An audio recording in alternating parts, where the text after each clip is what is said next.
markanna waxaad kusoo dhawaataan barnaamijka dhaqanka iyo hidaha. Axmed faarax cali idaaja ayaa inala socodsiinaya.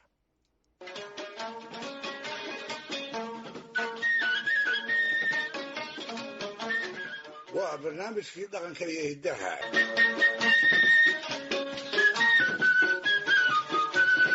dhegaystayaal, dhaqan waliba wuxuu ka muuqdaa nolosha ummadda iska leh. kan soomaaliduna kama duwana oo wuxuu ku saynsaaban yahay dhammaan taariikhdeeda bulsho iyo xidhiirka dadweynuhu heerarkii uu soo maray. sideedana dhaqamada aad mooddo inuu aadanuhu ka siman yahay waxaa ka mid a xeerarka oo ay bulsho waliba u samaysato dhacdooyin inta hiddaheeda ka mid ahaaday ku soo noqnoqday ayna filayso timaadadana inay ku soo noqnoqon doonaan. inkastoo ay xoolo raacata u badnayd ilbaxa reer magaalnimaduna uu ku yaraa, haddana soomaalidu xeerar samaysiga waa tiqiin. kuwa weli sida weyn loo xusuusan yahayna waxaa ka mid ah xeerarkii xilliyada ay dhexdeeda colaaduhu ka aroosmaan ay ilaalin jireen. muddo qarniyaal ah ayaa duulaanka iyo xoolo kala qaadkuba ay hiddaheeda ka mid ahaayeen. sidaa darteed bay waxay xeerar ka samaysteen colka xoolahaa soo qaadaya maamulkiisa iyo sida markii la soo qaado laga yeelayo.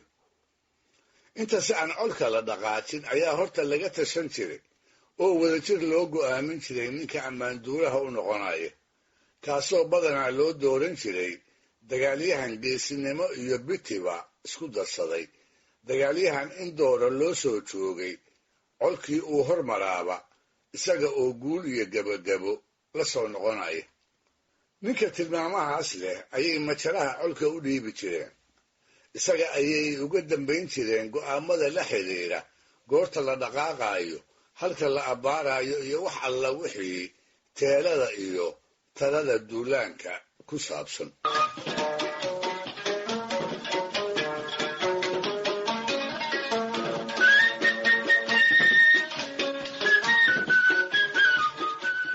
colku mar waa soo guulaystaa, marna wuu soo guuldaraystaa, oo isagoo aan xoolana soo helin ragna lagala hadhay ayuu ku soo laabtaa halkii uu ka soo duulay. marka uu guulaysan yahay waa marka qoladii uu ku duulay uu dul tago oo inta weeraro uu geerashooda horta soo marsado, kadib markuu kaga adkaado raggii dhaqay ee iska lahaa. colkaas guulaystay wuxuu ku dadaali jiray in sida ugu dhaqsaha badan uu geelaas ula cidgalo. macnaheedu wuxuu yahay degmadii uu ka soo dhacay intii uu ka soo fogaan karo inuu kala soo fogaado. haddii aanu sidaas yeelin wuxuu mar walbaba halis u yahay nimankii geela lahaa intay isa soo abaabulaan inay ka daba yimaadaan, dabadeedna ay ka soo ritaan, welibana ay rag kalaayaan. si aan taasi u dhicinna wuxuu ammaanduuluhu ragga ka dhex sooci jiray qayb inta colweynaha dib uga hadha u jilib dhigta ciidan kasta oo geela soo dhicintiisa u soo gurmada. waa ciidan aan tiro badnayn oo inta la hubo af soomaaliga 3 magac ku leh. mar waa raacda reeb, mar kale waa heegan, kor saddexaadna geedan ayay ku magacaabi jireen. colkaas geela wataa markay is yidhaahdaan alla ilaahay waa idin xalaaloobay ayay gabagabo dhigi jireen. macnaheedu wuxuu yahay markay aad ula soo fogaadaan, maalmo idil cid ka daba timaadana ay waayaan, ayay isa siin jireen. kolkaas bay iyaguna nasan jireen, geelana intay caydada ka daayaan ay u oggolaan jireen dhirta eebba baxshay inuu daaqo.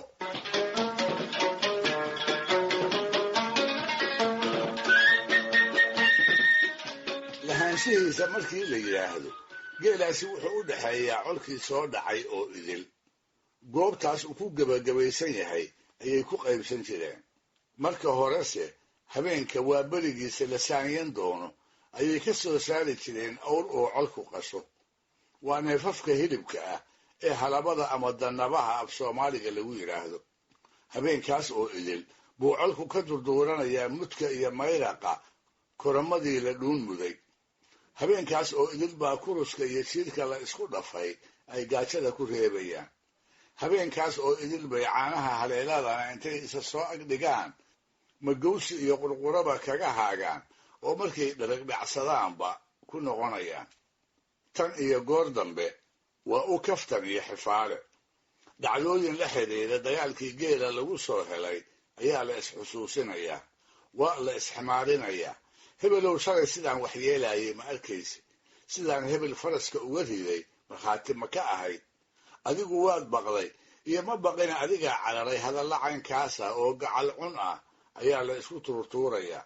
dabadeedna kortoogaha mooyee habeenbarkiibaa inta daalkii ku soo baxo uu nin waliba gedi cad u dhacaa, isaga oo gogol iyo barkintoona aan dan iyo daarad ka lahayn.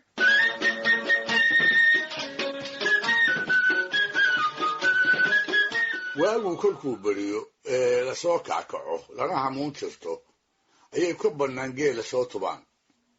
ragga nin waliba wuxuu sugayaa inta saamiga lagu dhufto in qaybta isaga ku soo aada uu inta kale ka aqoonsado, dabadeedna uu halkuu doono ula dhaqaaqo. hase ahaatee intaan hawshaas la gudagelin ayaa horta waxaa la meel marin jiray xeer maantaas oo kale ay soomaalidu ku dhaqmi jirtay. mar walba oo geela xabbaadha ah qaybsigiisa la isu soo hor fadhiisto, xeer aan la iska indhatiri jirin. waa xeer ku saabsan dhowr nin oo ay u badan tahay colka meesha maraya inay ku jiraan, bulshaduna ay si gaara u tixgeliso. raggaas ayaa midkood walba waxaa lagu gunayn jiray tulud dheeraada, taasoo aan lagu tirin jirin qof ahaan kol dhow saamiga uu geela ka qaadan doono. waxaa raggaas ugu mudan loona horraysiiyaa ammaanduulaha. waxaa loogu yeedhi jiray intuu geela dhex gala inuu ka soo qabsado hashii ama qaalintii uu la dhaco. waxaa xigi jirtay hal indhood tulud lagu magacaabo oo la siin jiray geelaas hadda la qaybsanayo ninkii soo arkay ee inuu degan yahay ragga u soo sheegay. waxaa xigi jiray laba halaad oo la kala siin jiray ninkii colka soo saaday ee inta xoolihiisa u qalay hilbaha kumbiska ah qalqalaha uga soo buuxiyey, iyo intii ay duulaanka ahaayeen caanihii iyo biyihii ay wateen kii gaadiidkiisa ugu soo raray. waxaa xigi jirtay hasha xirsixidhka oo la siin jiray markii uu duulayey wadaadkii colka u xirsixidhay ee yaasiinka ku wareejiyey, siday qabeenna geelaba isaga tuftiisa iyo karaamadiisa lagu soo helay. waxaase intaasba ka xiisa badan maanse qurxoonina ay ku soo aroortay hasha gabayga oo maansayahanka reeruhu uu gaar isaga lahaa.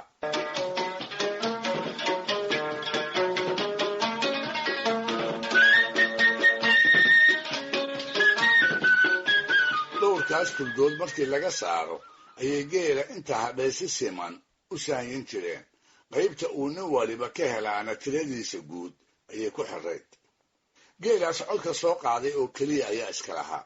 hase ahaatee waxaa marmar dhici jirtay meesha wax lagu qaybsanayo inuu isa soo taago nin ay colka hayb wadaagaan, kaasoo markii la duulayay ogaa asii wax ugu wacnaaba aan ragga raacine dib uga haray. goobta ayuu isa soo taagi jiray isaga oo hunguri ka hayo in geela meesha tuban wax uun laga siiyo. markaas bay u diidi jireen, markaas bay ku jeesjeesi jireen, welibana ugu heesi jireen. dhegeystayaal, barnaamijkii dhaqanka iyo hidduhu maanta halkaa inoo jooga waa inoo toddobaadka soo aadan iyo ku lamid ah hadduu eebba idmo.